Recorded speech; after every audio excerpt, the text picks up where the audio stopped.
आज की कहानी है एक ऐसे हादसे की जिसने इंसानों की हिम्मत और जिंदा रहने के जज्बे की सारी हदों को पार कर यह सोचने पर मजबूर कर दिया कि अगर इंसान हिम्मत ना हारे तो वो क्या कुछ नहीं कर सकता। बर्फ, 22 डिग्री से भी कम तापमान, दर्द, भूख, दोस्ती, विश्वास और जांबाजी के सारे एलिमेंट्स हैं इस सच्ची घटना में। तो चलिए शुरू करते हैं।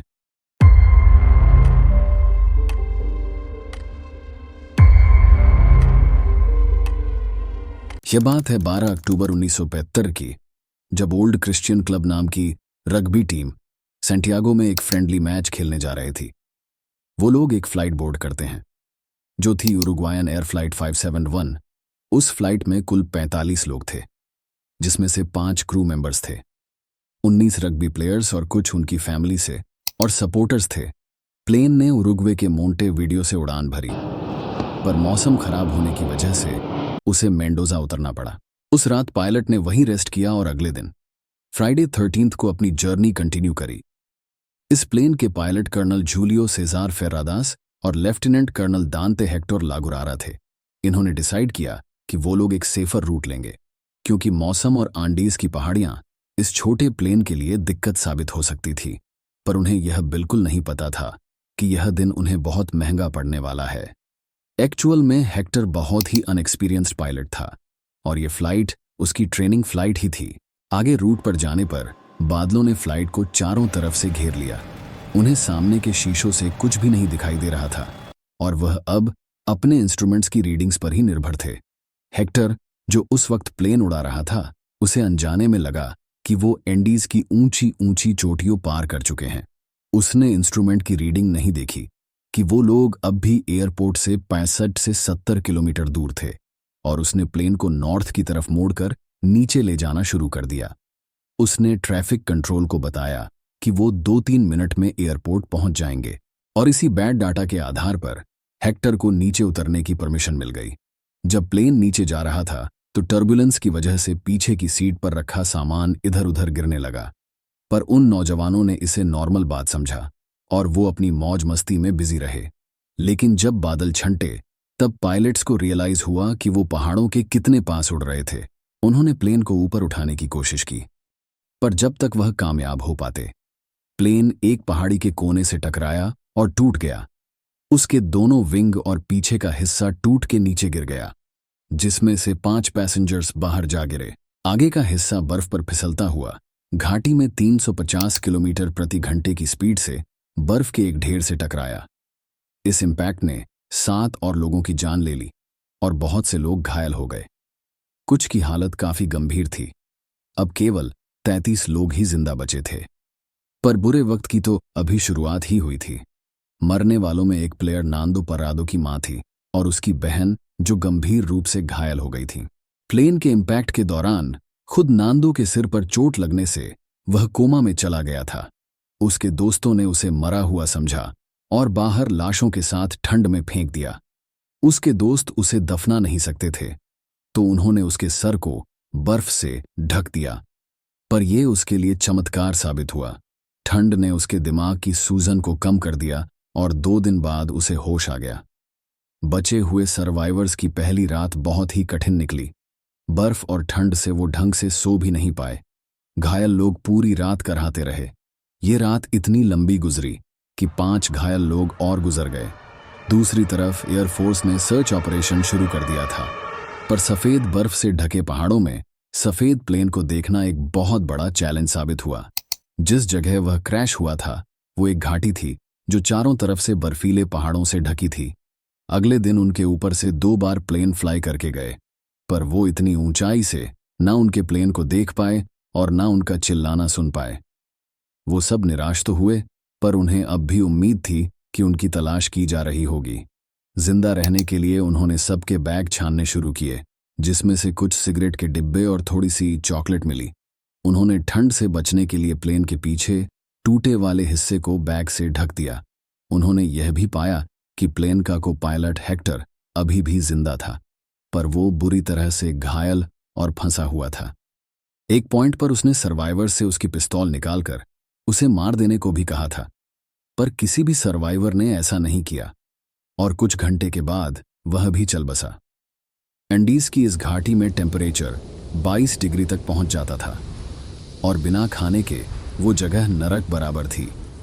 उनके पास खाना तो नहीं था, पर पानी बहुत मात्रा में था, बर्फ के रूप में। उन्होंने प्लेन के एल्यूमिनियम के टुकड़े पर बर्फ रखकर उसे पिघलाकर पानी का इंतजाम कर लिया। पर दिक्कत थी तो खाने की। उनका वह चॉकलेट का पैकेट 2-3 दिन ही चला। उन्हें पैसेंजर्स के सूटकेस से एक रेडियो भी मिला था, जिससे वो बाहर की दुनिया की खबर सुन पा रहे थे। 10 दिन बीत चुके थे। वो सब भूख से बुरी तरह परेशान थे, पर अभी तो उनकी मुश्किलें और बढ़ने वाली थीं। उन्हें रेडियो पर खबर मिली कि सर्च ऑपरेशन को बंद कर दिया गया है और सारे पैसेंजर्स को डेड मान लिया गया है। अब अगली गर्मियों में ही उनकी डेड बॉडीज के लिए सर्च ऑपरेशन दोबारा शुरू होगा। The mission is being aborted. I repeat, the mission is being aborted. We will search them after the winter. इस खबर ने सबको झकझोर दिया। सबकी उम्मीद टूट चुकी थी। भूख से वो इतने बुरे हाल में थे कि उनका पेशाब भी काला आ रहा था। सर्वाइवर्स में नांदो परादो ही पहला इंसान था जिसने यह आइडिया दिया था कि हमें भूख मिटाने के लिए डेड बॉडीज को खाना होगा और मैं पायलट को खा जाऊंगा, क्योंकि वो अपनी माँ और बहन की मौत के लिए उस पायलट को ही जिम्मेदार समझ रहा था। पर बाकी लोग काफी रिलीजियस थे और शुरुआत में उन्हें ये आइडिया बहुत अजीब लगा। पर उस टूटे प्लेन में हर आदमी भूख से तड़प रहा था और टूट चुका था। कुछ ने तो नाखून और कपड़ों को चबाना शुरू कर दिया था। पर आखिर में सबकी हिम्मत जवाब दे गई। उन्होंने डिसाइड किया कि वो बाहर पड़ी लाशों में से थोड़ा थोड़ा मांस खाएंगे। रग्बी प्लेयर और मेडिकल स्टूडेंट रोबर्टो कनेसा ने बॉडी से मांस निकालने का बीड़ा उठाया। छोटे छोटे मांस के टुकड़ों को जमा करके हर इंसान को दिया गया। कुछ ने तो हिम्मत करके उसे सीधा निगल लिया और कुछ काफी देर तक सोचते रहे। अब हर दिन 2-3 लोग डेड बॉडी से मांस निकालने लगे, पर दूसरे सर्वाइवर्स को यह नहीं बताया जाता था कि ये किस इंसान का मांस है। पर मदर नेचर को उनकी परीक्षा अभी और लेनी थी। क्रैश के 18 दिन बाद रात को जब वो लेते हुए थे तो अचानक से जोरों की आवाज उनकी तरफ आती सुनाई दी। यह था एक एवलांच। अक्सर जब किसी पहाड़ पर बर्फ ज्यादा हो जाती है तो वो कई बार फिसलकर तेजी से नीचे गिरती है, और उस दिन भी यही हुआ। फिसलती हुई बर्फ का वह गुब्बार सीधा प्लेन से टकराया और सूटकेस की दीवार को तोड़ता हुआ अंदर घुस गया। 27 के 27 लोग बर्फ के नीचे दब गए। उनमें से एक जो अपने आप को बाहर निकल पाया, उसने अपनी फुर्ती दिखाकर लोगों के ऊपर से बर्फ हटानी शुरू की। 2-3 को बाहर निकलने पर वो सारे मिलकर बाकियों को बाहर निकलने लगे। पर तब तक 8 और लोगों की इस एवलांच में मौत हो गई। अब सिर्फ 19 लोग ही जिंदा बचे थे, और वो भी बर्फ के नीचे दबे। उस प्लेन में प्लेन के ऊपर 3 फुट की बर्फ पड़ी हुई थी। नांदो समझ गया था कि अंदर जिंदा रहने के लिए उन्हें फ्रेश एयर की जरूरत पड़ेगी। उसने लगेज बॉक्स को तोड़कर उसमें से एक मेटल पोल निकाला और कॉकपिट की खिड़की तोड़कर बर्फ में सांस लेने के लिए एक छेद बना दिया। इससे उन सब की जान बच गई। अवलांच के 2 दिन बाद तक भी वो लोग अंदर ही फंसे रहे, और फिर उन्होंने बड़ी मेहनत से बाहर निकालने के लिए होल बनाया। पर बाहर अब भी बर्फ का तूफान चल रहा था, इसलिए उन्हें 3 और दिन तक वहीं अंदर ताज़ा मरे हुए लोगों के साथ रहना पड़ा। तीसरे दिन होते होते उन्होंने ताज़ा मरे हुए लोगों को खाना शुरू कर दिया। इस एवलांच में इकलौती बची औरत लिलियाना मेथॉल भी मारी गई। फ्लाइट के दौरान पैसेंजर्स ने पायलट को कहते सुना था कि हमने क्यूरी को पार कर लिया है। इसका मतलब यह था कि आसपास ही चिली का कोई गांव हो सकता है। अगर वो पहाड़ को चढ़कर पार करें तो उन्हें मदद मिल जाएगी। पर वो लोग यह नहीं जानते थे कि वो एंडीज की पहाड़ियों में काफी अंदर क्रैश हुए थे, और वहां से चिली का कोई गांव कम से कम वेस्ट में 80 किलोमीटर दूर था। कुछ सर्वाइवर्स ने उस घाटी से बाहर निकालने की कोशिश शुरू कर दी, पर एल्टीट्यूड सिकनेस, डिहाइड्रेशन और मालन्यूट्रिशन की वजह से वो ज्यादा दूर नहीं जा पाए। इसीलिए उन सब ने डिसाइड किया जो थोड़े फिट हैं वही इस जगह से बाहर जाकर मदद ढूंढ कर लाएंगे। नूमो, एंटोनियो, रोबर्टो और नांदो को इस अभियान के लिए चुना गया। पर नूमो के पैर पर चोट की वजह से इन्फेक्शन हो गया था और उसे इस अभियान से हटना पड़ा। अब उन तीनों पर ही सबकी उम्मीद थी। उन तीनों को औरों से ज्यादा मांस दिया जाने लगा ताकि उनमें स्ट्रेंथ डेवलप हो सके, और इस अभियान के लिए उन तीनों ने ट्रेनिंग शुरू कर दी थी। पहले तो इन तीनों नौजवानों ने वेस्ट की तरफ चढ़ाई शुरू की, पर ऊपर चढ़ने पर उन्हें समझ आया कि दूर दूर तक सिर्फ बर्फीली पहाड़ियों थीं, तो उन्होंने अपना प्लान चेंज किया और ईस्ट तरफ चलना शुरू किया। 15 नवंबर।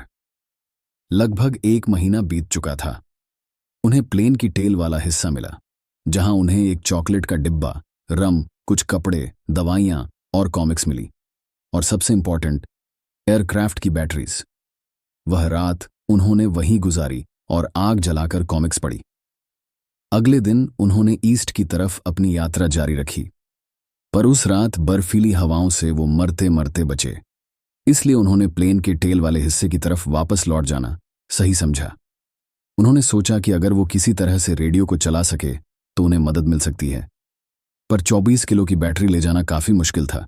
तो वो लोग वापस जाकर प्लेन के आगे वाले हिस्से से रेडियो निकाल कर लाए, पर उन्हें यह नहीं पता था कि एयरक्राफ्ट के रेडियो को 115 AC वोल्ट पावर चाहिए, और वो बैटरीज सिर्फ 24 वोल्ट की थी। बहुत मेहनत के बाद भी वह रेडियो नहीं चला। उन्हें समझ आ गया था कि अब हाइकिंग करके ही यहां से निकला जा सकता था, इसलिए वो लोग प्लेन की तरफ वापस लौट गए। वापस जाते वक्त भी वो लोग फिर एक बर्फीले तूफान में फंस गए। उनमें से एक ने तो जीने की उम्मीद ही छोड़ दी थी, पर नांदो ने उसे गिव अप नहीं करने दिया और प्लेन तक वापस पहुंचने में उसकी मदद करी। इसी बीच वहां 3 और लोगों की मौत हो गई थी, जिनमें से एक नूमो भी था, जो ह्यूमन फ्लैश खाने के बहुत खिलाफ था। जब वो मरा तो वो मात्र 25 किलो का बचा था। अगर उन्हें वहां से निकलना था तो उन्हें रात में ठंड से बचने के लिए कुछ चाहिए था। प्लेन के टेल वाले हिस्से से उन्हें वाटरप्रूफ कपड़ा भी मिला था, जिसे कॉपर वायर से सिलकर उन्होंने एक स्लीपिंग बैग बना लिया, जिसमें 3 लोग फिट हो सके। 12 सितंबर 1972, लगभग क्रैश के 2 महीने बाद, नांदो, रोबर्टो और एंटोनियो तीनों मदद के लिए अपनी यात्रा फिर से शुरू करते हैं।